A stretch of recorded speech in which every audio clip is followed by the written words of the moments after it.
Habang nagsusulat nga ngayon si Alyssa, naalala kong meron dumating na parcel galing sa isa nating followers. At nung ipinakita ko to kay Alyssa, talagang na-excite na siyang buksan agad to. Hello sa inyo mga ka-G!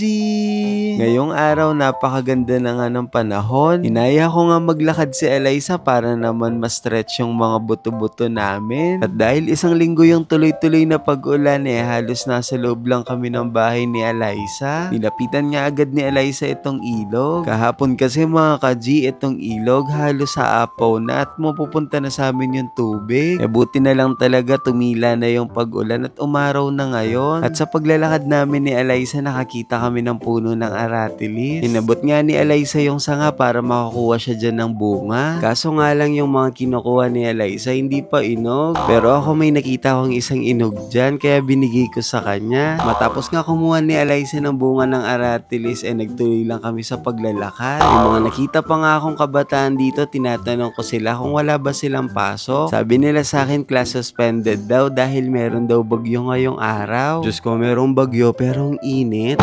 Umaraw na nga talaga at magandang senyalis to dahil makakapaglibot na kami ulit ni Alyssa. Mga ka-G, mag-suggest naman kayo kung saan kami pwedeng maglibot ni Alyssa yung may enjoy niya yung lugar. At malay ninyo mga ka-G, magkita-kita tayo dun sa lugar na yon. Babasahin at hihintayin ko yung suggestion mo dyan sa comment section ha. Matapos namin maglakad ni Alyssa, dinat na namin si mama sa bahay na nagluluto ng itlog. At siguro nakatakas itong si Lucky kaya pinapasok ni mama sa kulungan niya. Itong si Alyssa, pinapakatignan niya nga yung si Lucky. At saktong-sakto yung pagluluto ni mama ng itlog dahil meron palang pandesal. Nung makaupo na kami, binuksan ko na agad yung pandesal at nilagyan ko na ito ng itlog at ketchup. Binigyan ko na nga si Alyssa at sabi ko sa kanya, kumain ka muna dyan. At kinuha ko nga sa ref yung natirang gatas kagabi. Uubusin na namin to ni Alyssa dahil baka masira to. At habang nag-aanmusal kami ni Alyssa, sakto si mama napadaan. Ang sabi ko nga kay mama dyan, ma, tara kain tayo. Kaso sabi ni mama, nagkape na daw siya kanina nung naglalakad kami ni Alyssa. Kaya naman sige, sabi ko kay mama, sige kami na muna kakain ni Alyssa. Nung matapos na nga kaming kumain ni Alyssa, sabi ko sa kanya maghugas siya ng kamay doon. Naghugas naman siya at sabi ko sa kanya, bigyan niya rin ako ng tubig para makapaghugas ako. At sabi ko kay Alyssa, ubusin niya na yung gatas niya at pumasok na siya dun sa loob. Habang pumapasok nga dyan si Alyssa, sabi ko sa kanya, hintayin mo ako dyan sa loob, ipapasok ko lang itong pusa. Naalala kong si Alyssa, hanggat nandito ako sa labas ay hindi yan papasok sa loob. Dahil binabantayan niya ako, siguro ang akala niya aalis ako. Sabi ko kay Alyssa dyan, hindi naman ako aalis, pinasok ko lang itong pusa, kaya tara pasok na tayo. Nung makapasok na kami sa loob, kinuha ko na tong box. At ito yung pinadala kay Alyssa nung nakaraan. At halos lahat ng nandito ay learning books. At kung noon ginagawan ko pa ng pattern si Alyssa para makapagsulat siya, ngayon hindi ko na siya kailangan gawin. Dahil meron isang book dito na meron agad mga nakalagay na patterns. At itong gamit ni Alyssa na pagsulat, ito yung nabubura na pentel pen. Sobrang laking bagay kay Alyssa to dahil any moment pwede talaga siyang magsulat. At malaking bagay ito sa akin dahil hindi na ako magsusulat o hindi na ako magpapaprint. Mga ka-G, ang update sa pagsusulat ni Alyssa ngayon, pakonti-konti talaga. Nasusundan niya na yung mga alphabet. Hindi katulad dati, halos straight lang yung kaya niyang isulat at sundan. Pero ngayon mga ka-G, kahit anong direction pa nung pattern kaya nang sundan ni Alyssa. Akala ko nga dati hindi talaga matututong magsulat si Alyssa. Buti na lang, halos natututunan niya na talaga ngayon. At habang nagsusulat dyan si Alyssa, naalala ko na meron nga palang parcel na dumating. Galing to sa isa nating followers. Ang sabi niya sa akin, gusto niya lang daw bigyan si Alyssa ng gift. Kaya naman nung dumating to, tinago ko na muna dito sa cabinet ko. Etong cabinet ko nga napuno na ng regalo galing sa mga followers natin. At hindi ko pa nga lahat to nabubuksan dahil medyo busy rin kami ngayon. Kuya G, makabusy ka? Kala mo naman totoong busy ka talaga Oo na, hindi naman ako busy pero nagbibisi-bisihan lang talaga ako. At nung nakita nga ako ni Alyssa meron akong dalang parcel, pinasok na agad ni Alyssa yung book dito sa box at talagang tinititigan niya yung daladala ko. Mukhang excited nga talaga si Alyssa dyan dahil tuwang-tuwa siya. Ang sabi ko kay Alyssa, Alyssa, merong nagbigay sa'yo ng regalo.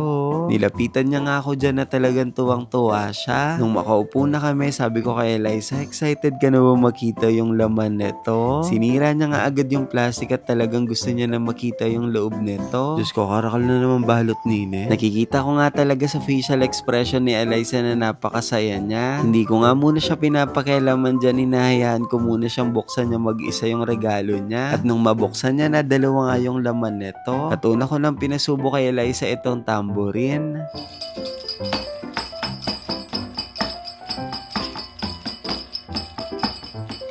Mukhang na-enjoy talaga to ni Eliza, kaya naman pinabukas ko na sa kanya itong xylophone. Si Eliza talagang mahilig siya sa mga sounds at mahilig din talaga siya sa mga instruments.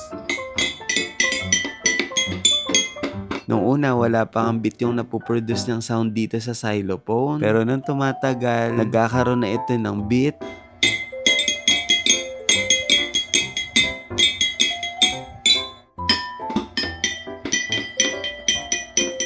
Sa followers nga po pala natin na nagbigay nito para kay Eliza, nagpapasalamat po ako sa inyo. Malaking bagay po to kay Eliza, lalo na't lalabas dito yung creativity ni Eliza. Siguradong araw-araw tong gagamitin ni Eliza. O paano ba yun mga ka-G? Hanggang dito na lang muna. Kita-kita na lang tayo ulit bukas ha. Si Eliza, ayan, talagang napaka-busy niya nang nilalagay dun sa box itong xylophone niya. O sige na, bye-bye sa inyo mga ka-G!